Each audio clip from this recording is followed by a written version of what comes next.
केदारनाथ धाम एक ऐसी जगह है जो किसी स्वर्ग से कम नहीं है और यहाँ पर आने के लिए कई लोग वर्षों तक इंतज़ार करते हैं लेकिन आ नहीं पाते हैं। वैसे तो बाबा केदारनाथ की यात्रा बहुत ही कठिन मानी जाती है, लेकिन जिसे महादेव को पाने का जुनून हो वो इस कठिन यात्रा को पूरा करके महादेव के दर्शन कर पाता है। दोस्तों, केदारनाथ मंदिर एक ऐसी जगह पर स्थित है जहाँ पर चारों ओर बर्फ से ढकी हुई बड़ी बड़ी चट्टानें मौजूद है और इसी कारण केदारनाथ घाटी हमेशा के लिए बर्फ से ढकी रहती है। लेकिन क्या आपने कभी ये सोचा है कि अगर ये बर्फ पिघल जाए तो क्या होगा? जी हाँ दोस्तों, वही होगा जो मैंने और आप सभी लोगों ने 2013 में आई केदारनाथ आपदा के बारे में टीवी या फिर न्यूज चैनल पर देखा था। दोस्तों, आज हम केदारनाथ में आई आपदा के बारे में जानने वाले हैं कि आखिर उस रात केदारनाथ धाम में क्या हुआ था जिसके चलते पूरी की पूरी केदारनाथ घाटी जलमग्न हो गई थी। वीडियो काफी इंटरेस्टिंग होने वाला है। अगर चैनल पर नए हो तो चैनल को सब्सक्राइब जरूर कर ले और नीचे जो बेल आइकन है उसे भी प्रेस कर देना ताकि जब भी हमारा नया वीडियो अपलोड हो तो सबसे पहले आप सभी तक पहुंच पाए।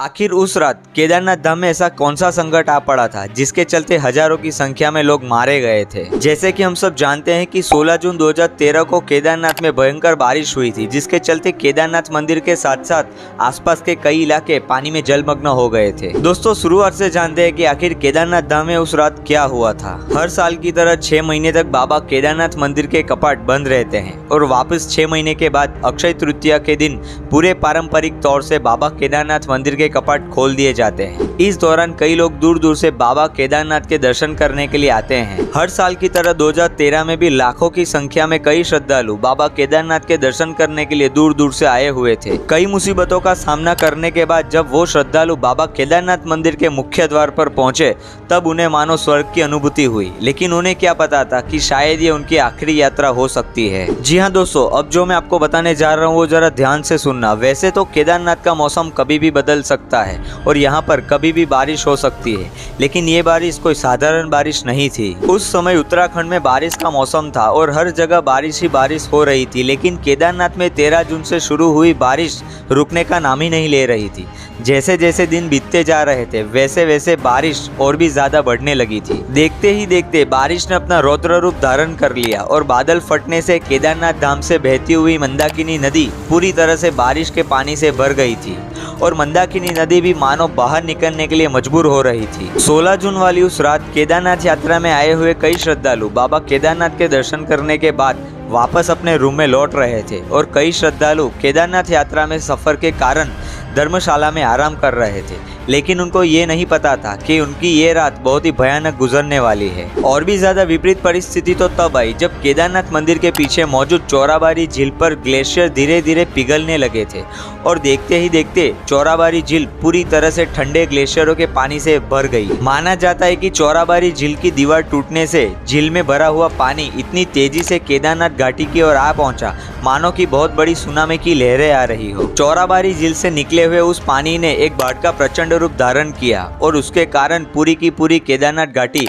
और केदारनाथ मंदिर सहित आसपास के कई गांव पानी में जलमग्न हो गए। और यही नहीं, केदारनाथ मंदिर में हुई बाढ़ की असर 250 किलोमीटर दूर हरिद्वार तक भी दिखाई दी। केदारनाथ घाटी में आई इस बाढ़ के कारण केदारनाथ मंदिर को काफी ज्यादा नुकसान हुआ और उससे भी ज्यादा तो केदारनाथ मंदिर के आसपास मौजूद घर, होटल और धर्मशाला इस बाढ़ के प्रचंड प्रवाह में ताश के पत्तों की तरह बह गए। दोस्तों, अब जरा आप सोचकर देखिए कि घर, होटल और धर्मशाला इस पानी के प्रचंड प्रवाह में बुरी तरह से तबाह हो गए तो उसमें आराम कर रहे सभी यात्रियों का क्या हाल हुआ होगा। 16 जून की रात को हुई भयंकर तबाही के कारण काफी संख्या में लोग मारे गए।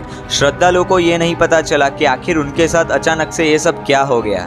16 जून वाली उस रात को केदारनाथ घाटी में दूर दूर तक सिर्फ पानी ही पानी दिखाई दे रहा था, क्योंकि बाढ़ आई तब अंधेरा था और रात का समय था, इसलिए किसी को भी ये नहीं पता चल पाया कि आखिर ये सब क्या हो रहा है। जी हाँ दोस्तों, ये सुनकर अभी आपके दिमाग में जो बात चल रही है वही यहाँ पर मौजूद सभी यात्रियों के साथ हुआ था।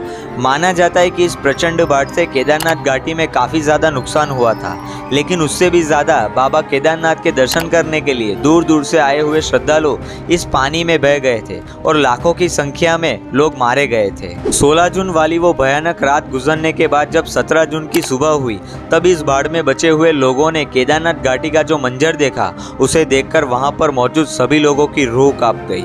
केदारनाथ बाढ़ में बचे हुए उन लोगों ने देखा कि केदारनाथ मंदिर पूरी तरह से तबाह हो चुका था और उनके साथ यात्रा में आए हुए कई श्रद्धालुओं की और कई परिवारजनों की इस बाढ़ में मौत हो चुकी थी और अभी भी कई लोग लापता थे।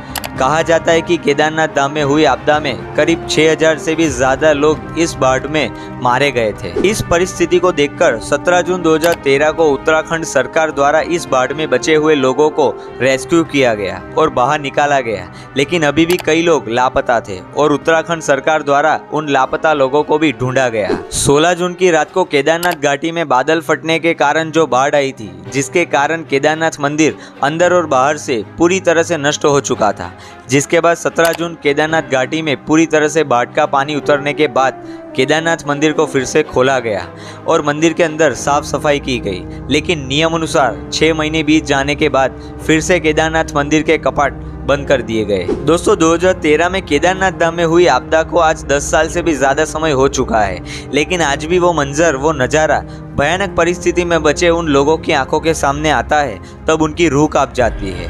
लेकिन दोस्तों इतना सब कुछ होने के बावजूद भी श्रद्धालुओं की महादेव के प्रति भक्ति कभी कम नहीं हुई और हर साल की तरह 2014 को फिर से अक्षय तृतीया के दिन केदारनाथ मंदिर के कपाट पूरे पारंपरिक तौर से और विधि विधान के साथ खोले गए।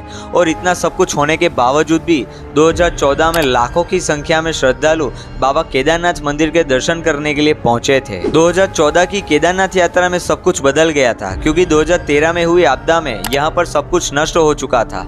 उत्तराखंड सरकार ने केदारनाथ यात्रा शुरू करने से पहले सोनप्रयाग से लेकर गौरीकुंड और गौरीकुंड से केदारनाथ घाटी तक का 25 किलोमीटर का ट्रैक यहाँ पर दर्शन करने आने वाले सभी श्रद्धालुओं के लिए नया बना दिया था। भले ही 2013 के बाद दर्शन करने आने वाले सभी श्रद्धालुओं को यहाँ पर सब कुछ नया देखने को मिला, लेकिन सभी श्रद्धालु बाबा केदारनाथ के दर्शन सच्चे मन से करने के लिए आते हैं और इसी वजह से यहाँ पर आने वाली कितनी भी सारी मुसीबतों को पार करके वो सभी लोग बाबा केदारनाथ मंदिर तक पहुँच जाते हैं। केदारनाथ आने वाले सभी यात्री महादेव में अपनी सच्ची भक्ति और विश्वास लेकर आते हैं और महादेव ने भी इन सभी श्रद्धालुओं की भक्ति को कभी टूटने नहीं दिया है और महादेव के आशीर्वाद से 2013 के बाद यहाँ पर किसी भी प्रकार की कोई भी आपदा नहीं आई है। और दोस्तों केदारनाथ मंदिर हमारे हिंदुओं की आस्था का एकमात्र केंद्र है, जो कि हमें महादेव से जुड़े हुए रखता है। तो दोस्तों इस प्रकार 2013 में केदारनाथ धाम में इतनी बड़ी आपदा आई थी, जिसके कारण आज तक हर एक सनातनी हिंदू की आंखों में वो भयानक मंजर दिखाई देता है। तो दोस्तों उम्मीद करता हूँ कि इस वीडियो के माध्यम से आप सभी लोगों को केदारनाथ धाम में हुई आपदा के बारे में कुछ जानकारी प्राप्त हुई होगी। अगर आपको जानकारी अच्छी लगी हो तो इस वीडियो को अपने सनातनी दोस्तों में शेयर जरूर करें और कमेंट में जय श्री केदार जरूर लिख देना। तो मिलते हैं फिर एक नए वीडियो के साथ, तब तक के लिए हर हर महादेव, जय श्री केदार।